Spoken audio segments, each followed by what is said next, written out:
Hi, I'm Ricki Spencer and welcome to Quests by Community. And today our special guest is Tony Fretton. And Tony identifies as a Samoan gay man. Welcome, Tony. Thank you. Thank you for having me here, Ricki. It's a pleasure. Tell me a little bit about yourself. My name is Tony K. Fretton, and I'm the founder of Pacific X, which is a Pacific Island LGBTIQA plus organization. We've been formed for about 4 years, and a lot of our work has been around advocacy and community building, and it's been a really, really fun time so far. What is the membership of that particular group? It's changed a lot. So when we started, and I think the legal terms around having an incorporated association was, I think you need 4 or 5 people, and we started like that. And now, in terms of how big our family is, we don't have the Western world sort of registration as you've got to pay a membership fee to be part of it. It's more of just a family. So what we'd say, our Pacific Island family, we probably hover around 80 to 100 family members of Pacific X, but we also have, we're primarily for Victoria, but we've got members all over Australia and across the Pacific. What sort of activities that Pacific X does? Our Pacific Island LGBT group, this is not a new idea, and there have been many type of groups like this who, in terms of a queer group, and I'm going to be using that word for just a big, what do you call it, a trigger warning for anyone. But the Pacific Island sort of story that's part of the bigger LGBT story, we've been part of things around the world for a long time. But in Australia, and in particular New Zealand and in the United States, their legacies and the things that they've done and programs have been there for a long time. But in Australia, we're pretty new. So some of the things we did for the first couple of years was really around community building. And when you say my community group is for representing Pacific Islanders, LGBTQIA+, that's a huge intersection, and there's a lot of layers to that. And we've not to mention, we've got our cultural identities as well, which is a little bit different. So we've got the Western world concepts, and we've got that because we, as a diaspora community here, that you're lesbian, gay, bi, but then we've got our cultural identities, which is a Fafafine, Whakaleti, and many other cultural identities found throughout the Pacific Islands that doesn't have a representation in the Western concept that we operate out of here in Australia. So let's take that a little bit further. So in terms of, our Western ideas of pronoun, and this is something I know within the Indigenous space that we're kind of in debating at the moment, where, we use BrotherBoys and SisterGirls to kind of encompass gender.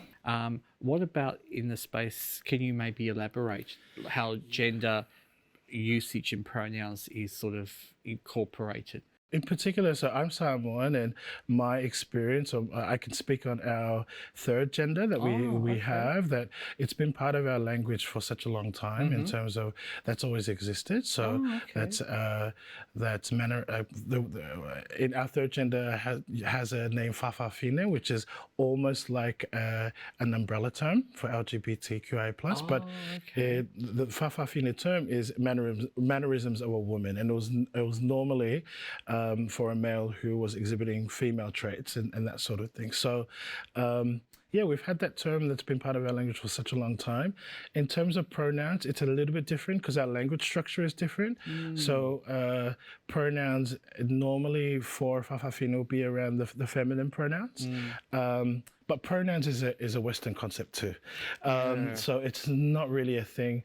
In the Pacific Island communities, it's not really a big emphasis on pronouns, but as a diaspora community, it is, because we live here, and this is how we interact with the world. Tell me a little bit about trans men within the Samoan and Pacific Island spaces. The term Fafafine, which is mannerisms of a woman, there's a recent terming of the term Fafatama, which is mannerisms of a man, or the male equivalent of that. And they've had a big resurgence. There's a group in Samoa called the Rogers, and the Rogers have a documentary out now, and it documents their day-to-day lives. It's been out now for a couple of years, so if anyone's interested in following them. But yeah, so there is an equivalent for trans men as well, and not as prominent as the Fafafine, because what I always get fascinated because you know when you live in the Western world, people are familiar with gay, and then sort of in terms of hierarchy. Yeah, there is. There's Absolutely. this Yes, like we would know that. unspoken Yeah. hierarchy. Yeah. And in the Western world, normally gay, lesbian will be sort of around the top, but it's flipped. It's the other side in the Pacific Island cultures where the third gender is more accepted or more tolerated than gay men. So it's a bit of a reversal. And in the same breath, Fafatama is sort of at that level of around Fafafine, where it's a little bit more tolerated than a gay male or a lesbian woman. That really gives us a bit of a deeper understanding, and so important. And I guess not to categorize our Western lens of identity, but understanding a bit.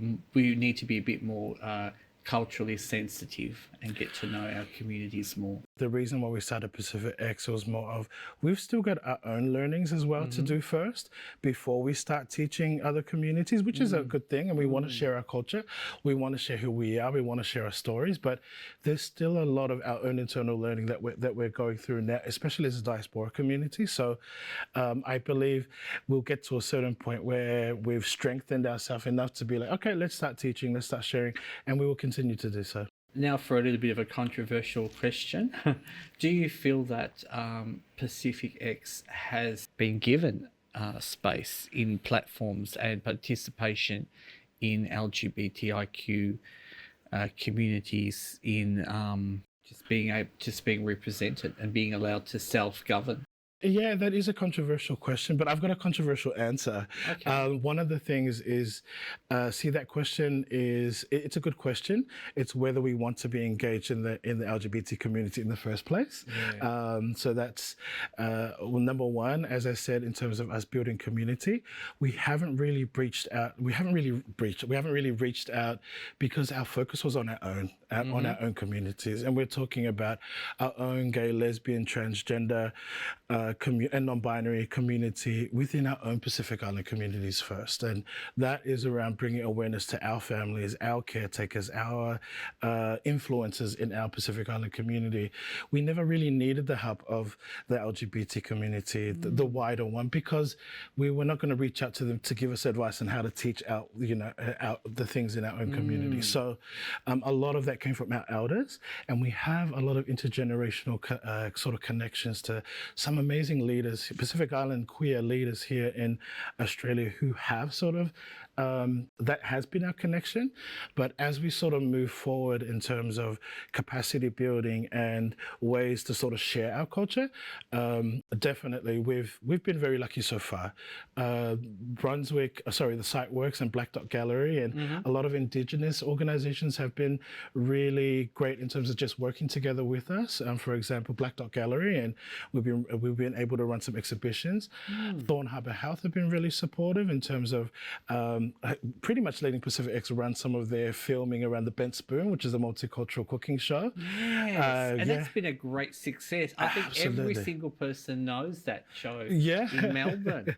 Yeah, no, it's a great one. I mean, a lot of the Pacific Island representation in that was great, and the host, Miss Catalina. Yes, Miss Catalina. We all love Miss Catalina. Yeah, no, a dear friend, and also one of the she helped found Pacific X. So, we've been doing a lot of things in the background, but again, our inclusion in the wider LGBTQIA plus spaces, there hasn't been any issues in terms of engagement because we haven't really engaged. That wasn't the time for us to engage. But we believe this year and next year, and we might run into some issues. But at the moment, it's been really great. We'll have to wait, and hopefully, with World Pride coming next year, we might see some representation in that space. Yeah, we're planning. So we're in the talks now to be in that space as well. But generally, like a lot of community groups and a lot of service providers, they've been really supportive to us. They've been really, really supportive. So I'm really grateful for our wider community. Tony, I want to now take you into a space where you can tell us a bit about your project that I really love and want to hear about, your market. Yeah. And it comes in a suburb that I know so well, Ardia. one, why idea? Yes. And secondly, tell us about this incredible cultural market space that you've Yeah, created. absolutely. So this is a little bit. This is something that I've done with myself and two business partners of mine. But it's called the Pacific Market Melbourne, and it had been set up. We're currently not. We'll be running again in another, I think, 2 months from now. We've had to get we had to reapply for a permit for the use of the land because it just grew so quickly. So our market had grown so quickly, and we thought we'd only have a couple of stalls and maybe one or two food trucks. But we had permission to do like set number of stalls and set number of things. And I think the limit was like they were expecting us not to have more than 200 people, but I think we broke that on the second week of our market, and I think we overflowed all the car park. And it's based on an idea. This space used to be a market before, maybe 10, 15 years ago, but this is the second iteration of Pacific Market Melbourne. It actually started in Footscray. There was a small mini Pacific market in Footscray, but it's been great in terms of a lot of business owners, a lot of people who are creating food from home, especially during lockdown, doing arts and crafts, doing not much arts and crafts, but clothing and all different things that are cultural.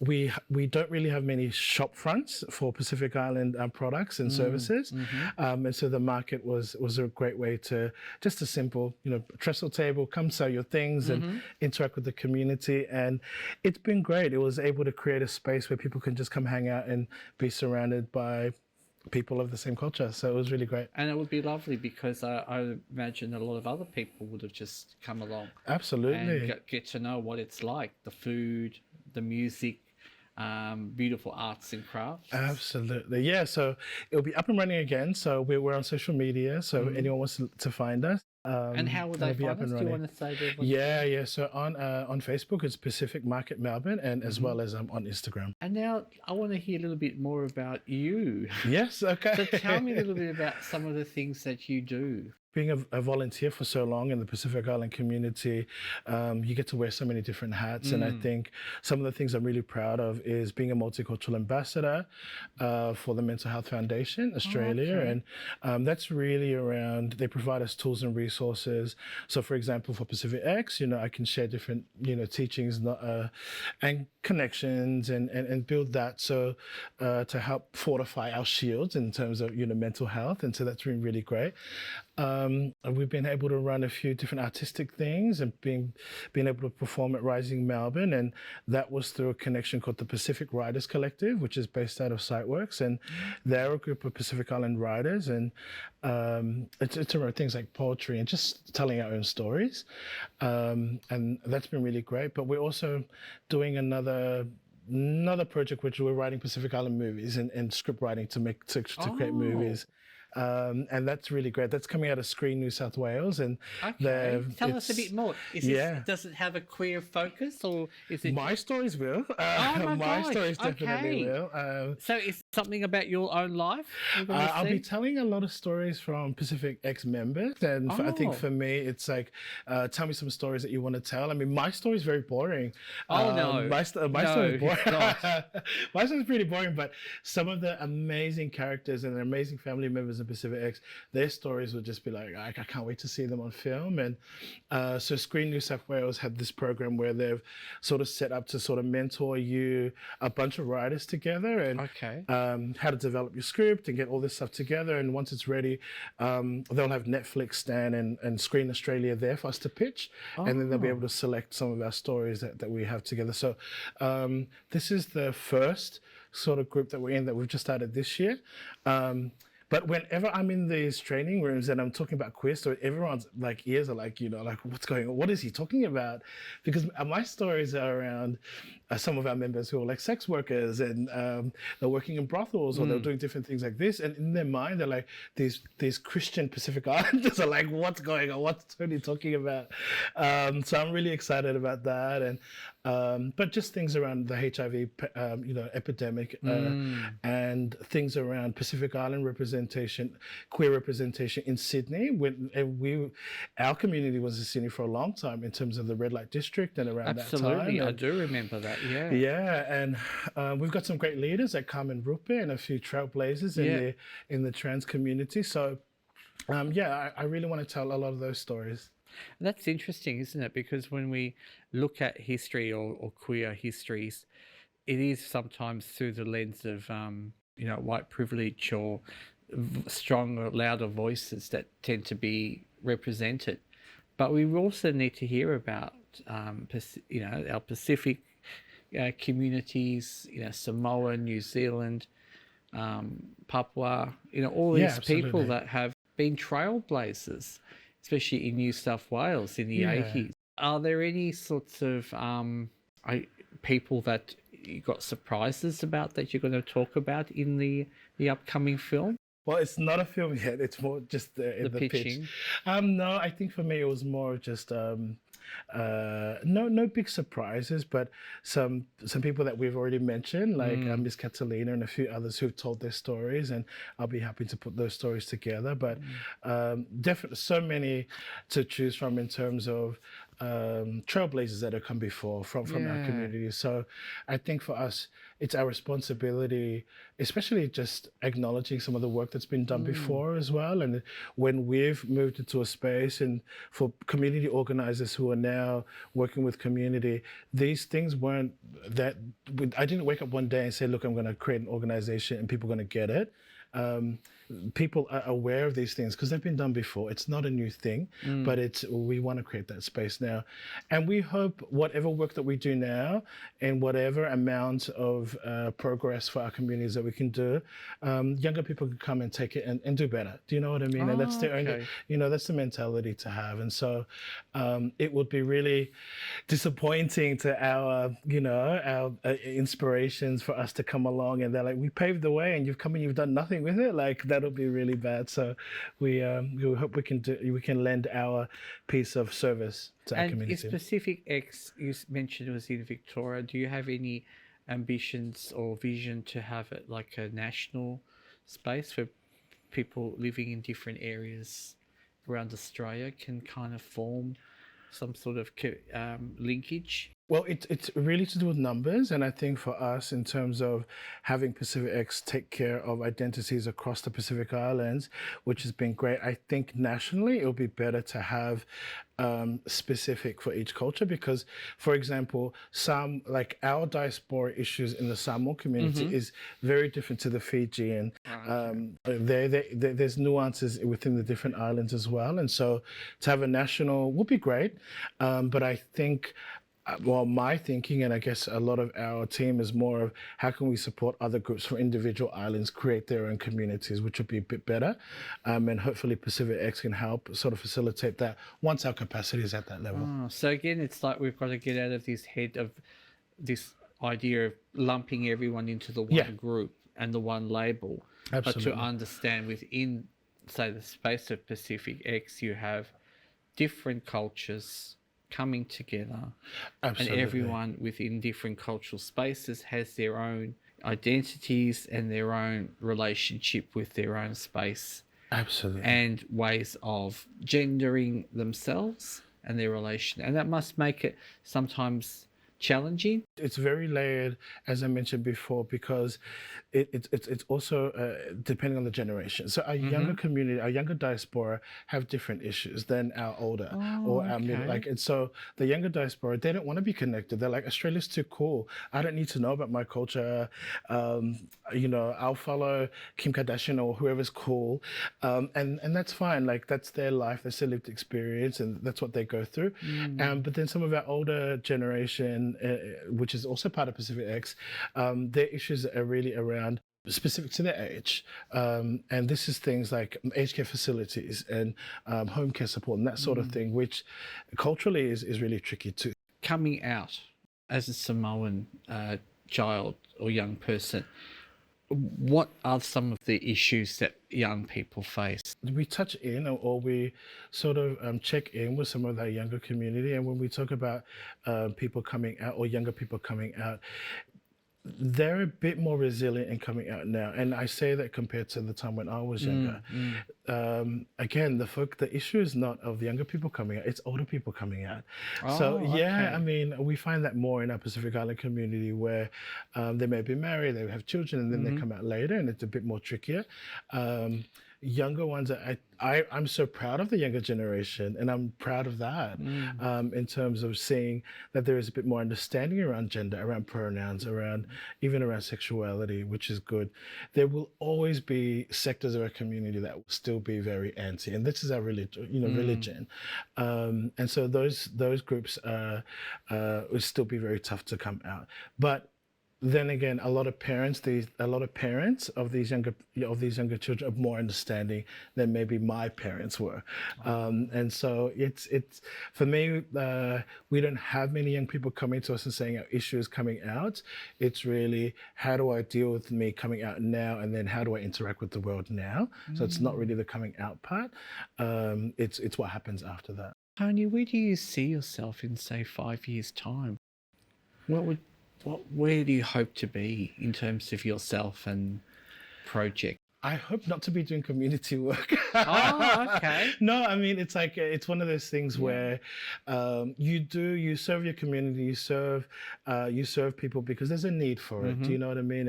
And when there is a need to do something, you feel obligated to do so because we need representation. We need our stories told. We need active members supporting others going through similar barriers and challenges.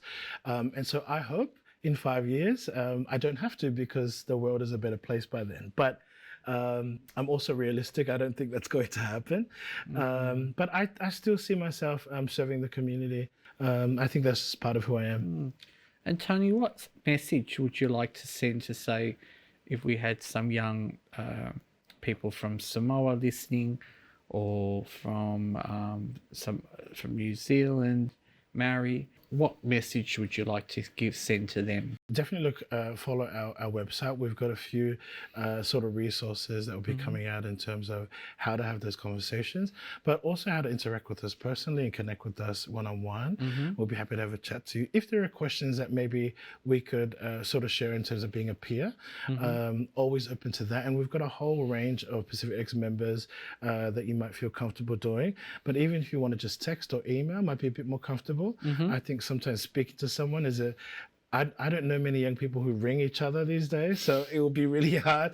But yeah, look, we'll have multiple ways to connect with us in terms of how we can sort of support you in that way. But again, it's my advice would be find a good ally, whether it's a friend or a family member, just have a chat. They know you, they know your environment, they know the people around you and might be able to give you better advice. And again, the advice that we give, it's based on our experiences, and not everyone will be the same, and not everyone's circumstance will be the same. So it'll be tricky to say this is the right way to do it. And one thing I wanted to ask you is, I grew up around food. Yes. And for me, food and coming together with people and connecting was sort of how I kind of formed my own sense of identity. Tell me a little bit about food in your culture space. And of course, I'm really kind of, every time I see, I think of Bent Spoon and all those gorgeous foods and the markets and beautiful Samoan food. So tell me a little bit about that. Yeah, no, food is very, very important. You make me hungry just talking about it. Me too. But no, yeah, food is one of those magical things, right? Like it has this power of connecting people. And we try our best for every meeting that we have to include food, and just the basic act of sharing or preparing something to give I believe it's a love language in itself. So for us, particularly in Samoan food, a lot of our food is actually really, really like naughty food. Like it's really like it's heavy. Like it's heavy food, and it was really based around I guess the Sunday meal where you get together and just have a feast. So we don't do like let's have a sandwich for lunch. No, we do a feast every single time. There's no such thing. Like, I love it. There's no such thing. I love it. It's like, because when some people invite me to their lunch and they're like, "This is lunch," and it's like a sandwich, I look at them and I'm like, "Is this the entree?" Like, I'll just like, but yeah, no, it's a lot of heavy food, a lot of seafood, a lot of Surprisingly, we use a lot. Not surprisingly, we use a lot of coconut cream. We use, for me, seafood is the thing.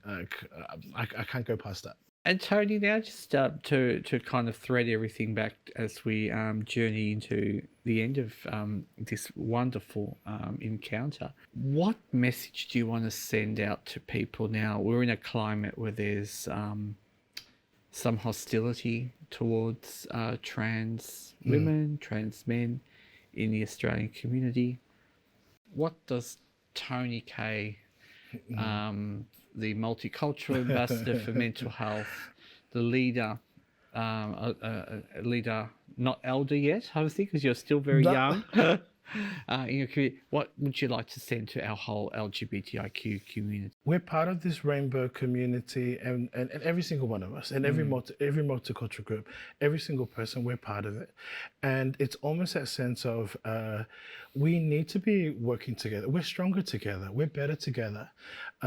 If no one is going to be speaking for one particular member of a community, who else is going to be speaking for them? We can't expect the wider cis, straight, heterosexual world to come in and fight for us or speak up for us. We've got to speak up for each other.